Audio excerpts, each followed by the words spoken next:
नमस्कार, स्वागत है आपका समाचार केसरी न्यूज में। मैं हूं अभिषेक और आज की बड़ी और अहम खबरों के साथ हाजिर हूं।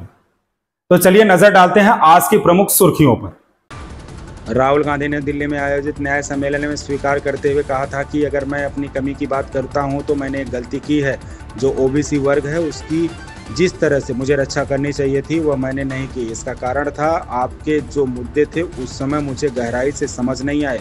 कांग्रेस नेता और पूर्व सांसद उदित राज ने शनिवार को अपने एक बयान में कांग्रेस नेता राहुल गांधी की तुलना संविधान निर्माता डॉक्टर भीमराव अंबेडकर से की। उदित राज ने कहा कि अगर अन्य पिछड़ा वर्ग उस बात को सुनता है।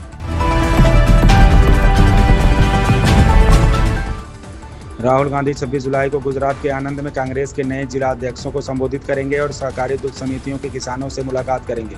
यह दौरा मिशन 2027 की तैयारी का हिस्सा है। हाल ही में दूध खरीद मूल्य को लेकर साबर डेयरी में किसानों ने प्रदर्शन किया था। कांग्रेस का दावा है कि भाजपा ने सहकारी मॉडल को कमजोर किया है, जिसे फिर से मजबूत करने की जरूरत है। गुजरात में आगामी विधानसभा चुनावों को देखते हुए कांग्रेस ने मिशन 2027 की तैयारी शुरू कर दी है। इसी कड़ी में संसद में विपक्ष के नेता और कांग्रेस नेता राहुल गांधी शनिवार को गुजरात पहुंचे।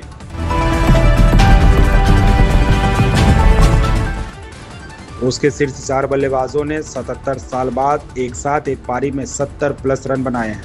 वहीं कप्तान स्टोक्स ने भी 89 साल पुराने एक रिकॉर्ड की बराबरी की। आइए जानते हैं जो रूट के 150 रन की बदौलत इंग्लैंड ने 5 मैचों की सीरीज के चौथे टेस्ट के तीसरे दिन अपनी पहली पारी में 7 विकेट पर 544 रन बनाकर भारत के खिलाफ अपनी पकड़ काफी मजबूत कर ली है।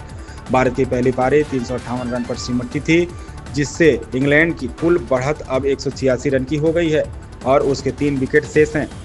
स्टम्प्स के समय इंग्लैंड के कप्तान बेन स्टोक्स 77 रन पर खेल रहे थे, जबकि लियाम डॉसन 21 रन बनाकर क्रीज पर डटे हुए हैं।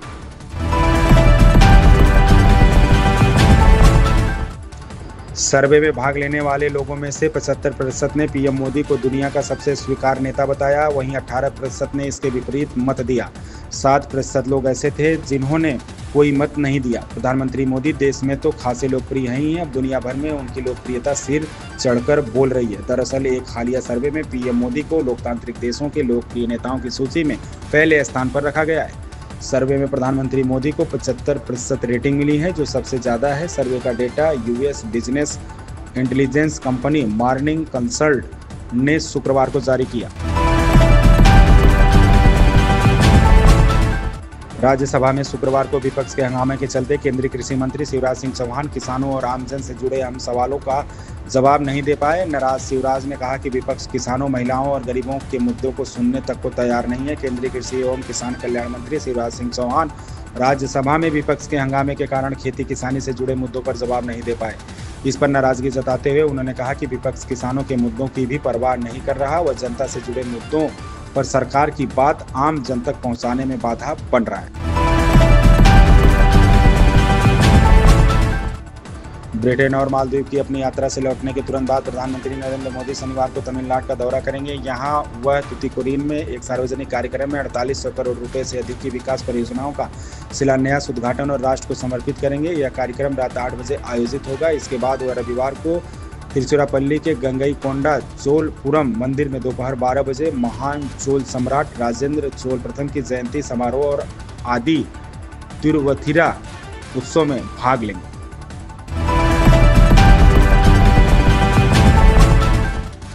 शाह ने इस दौरान आतंकवादी वित्तपोषण तंत्र की समीक्षा की। उन्होंने एजेंसियों को वित्तीय अनियमितताओं से संबंधित जानकारी का विश्लेषण कर आतंकी मॉड्यूल का पता लगाने का निर्देश दिया।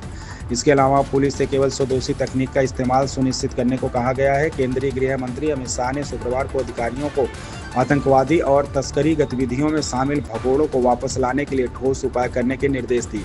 नई दिल्ली में 2 दिवसीय राष्ट्रीय सुरक्षा रणनीति सम्मेलन का उद्घाटन में शाह ने केंद्रीय और राज्य कानून प्रवर्तन एजेंसियों के बीच समन्वय बढ़ाने और आतंक अपराधी गठजोड़ के घरेलू नेटवर्क को तोड़ने के दृष्टिकोण को मजबूत करने पर जोर दिया। यूपी में पिछड़े वर्ग की बेटियों की शादी के लिए मिलने वाली अनुदान राशि को बढ़ाने की तैयारी है। इस संबंध में पिछड़ा वर्ग कल्याण मंत्री ने प्रस्ताव तैयार किए जाने की बात कही है। पिछड़े वर्ग की बेटियों की शादी के लिए अनुदान राशि 20,000 रुपये से बढ़ाकर 35,000 रुपये करने की तैयारी है। पिछड़ा वर्ग कल्याण मंत्री नरेंद्र कश्यप ने बताया कि प्रस्ताव तैयार कराया जा रहा है। बता दें कि चालू वित्त वर्ष में योजना में 200 करोड़ रुपए का प्रावधान है। 1 लाख रुपए सालाना आय वाले परिवार योजना का लाभ लेने के पात्र हैं। कारगिल विजय दिवस 2025 के अवसर पर लखनऊ की कारगिल शहीद स्मृति वाटिका में आयोजित कार्यक्रम में मुख्यमंत्री योगी कारगिल युद्ध में शहीद हुए जवानों को श्रद्धांजलि दी और उनके परिजनों को सम्मानित किया। कारगिल विजय दिवस 2025 के अवसर पर लखनऊ की कारगिल शहीद स्मृति वाटिका में आयोजित कार्यक्रम में मुख्यमंत्री योगी आदित्यनाथ ने शहीद जवानों को पुष्पांजलि अर्पित कर उन्हें श्रद्धांजलि दी और उनके परिजनों को सम्मानित किया।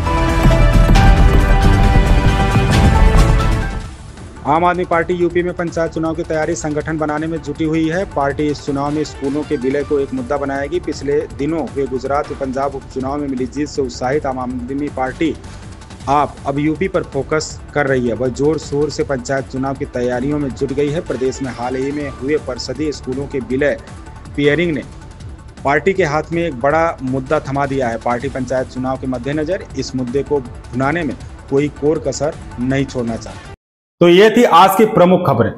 अधिक जानकारी और ताजा अपडेट्स के लिए जुड़े रहिए समाचार केसरी के साथ। मैं हूं अभिषेक, दीजिए इजाजत। नमस्कार और शुभकामनाएं आपके दिन के लिए।